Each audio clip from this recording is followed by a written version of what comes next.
Oh, yeah. Yes. Oh, swing his hand right on. Yeah. Woo! Yes.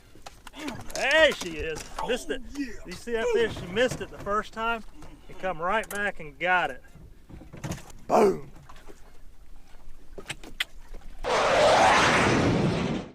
All right, I'm out here with FLW Pro Glenn Browne, and one thing I like doing when I'm hanging out with these guys and able to shoot some video with them is kind of ask them some questions that I'm curious about, and I'm hoping you guys are kind of curious about too, because if there's one thing Glenn knows inside out, upside down, it's flipping and punching.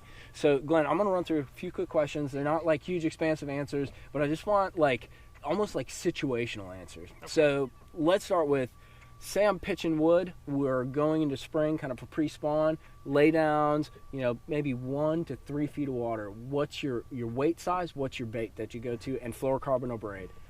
You know, Gambler makes a bait that is absolutely one of my favorite baits to flip, especially when I get out of the state of Florida. And it's the 4-inch flipping tube. And I put that on a 5/16 ounce weight, 20-pound gamma fluorocarbon. And man, I tell you what, I've probably won, I'd say 75% of the money that I've won out of Florida has come on that bait. I won a tournament at Fort Loudon Tellico on it. I've caught them up in Champlain on it. It's just a phenomenal bait. And the thing about the tube is with that 5/16 is it's got a glide. Is when you flip it in, it kind of just falls different. You know, whereas a lot of baits, if you flip, you know, a cross style bait, it just goes straight to the bottom. With that tube, it's just got that glide. And man, I've just caught so many fish on it out of state and fishing in wood, docks, different kind of cover like that. All right, Glenn, you kind of brought up something that goes to my next question. So a lot of guys associate Gambler with, you know, southern fishing, whether it's Gunnersville grass fishing, whether it's Lake Okeechobee, you know, grass. Well, one thing, and I know because I'm from Wisconsin, is we got a ton of grass up north, dude. We have a lot of natural lakes with a lot of grass, like Champlain and that.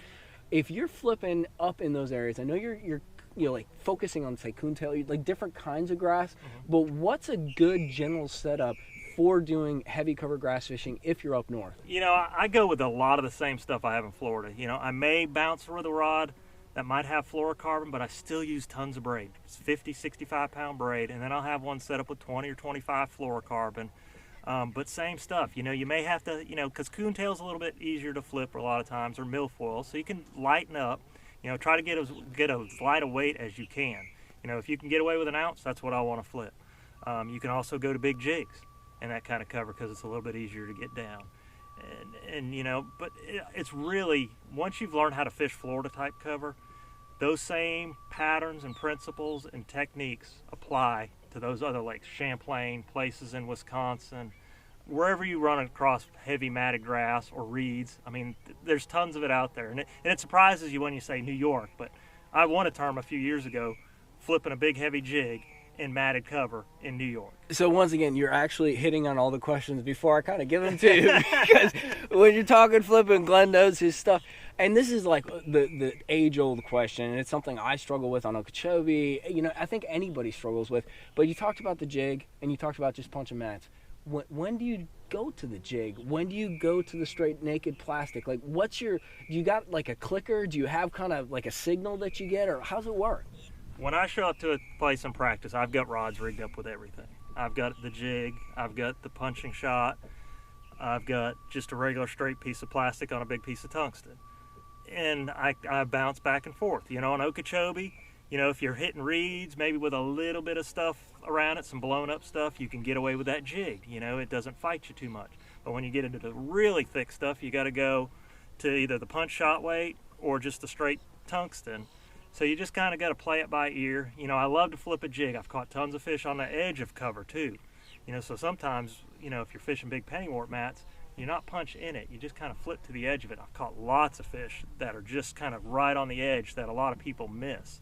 And the thing about a jig is when you hook a fish on a jig, you own him. You know, you'll miss some fish punching mats and whatnot with even big weights and big hooks. But generally, if you hook one on a big jig, you own him. You know, you flip that mega jig and that thing's got a giant hook on it, and they just, once you hook them, they're yours. You might as well, you can cleat them off and drag them to weigh, and you don't even need to throw them in the live well.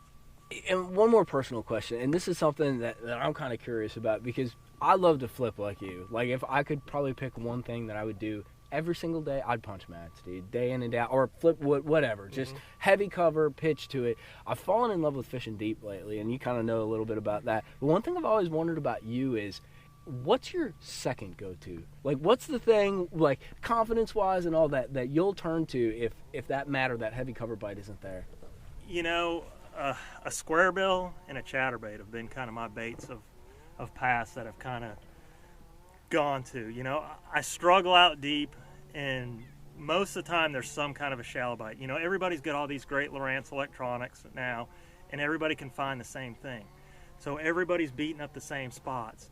So a lot of times I've taken the mentality, it's like, okay, if I get on the bank and I burn down the bank and I flip my tube, throw a chatterbait, throw a square bill, you know, just kind of beat the obvious things, fish what's in front of me, I've had a lot of success.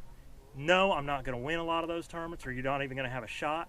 But when it's going into a tournament, you say, well, I know I'm not going to catch them deep, but I can go fish the bank and make $10,000.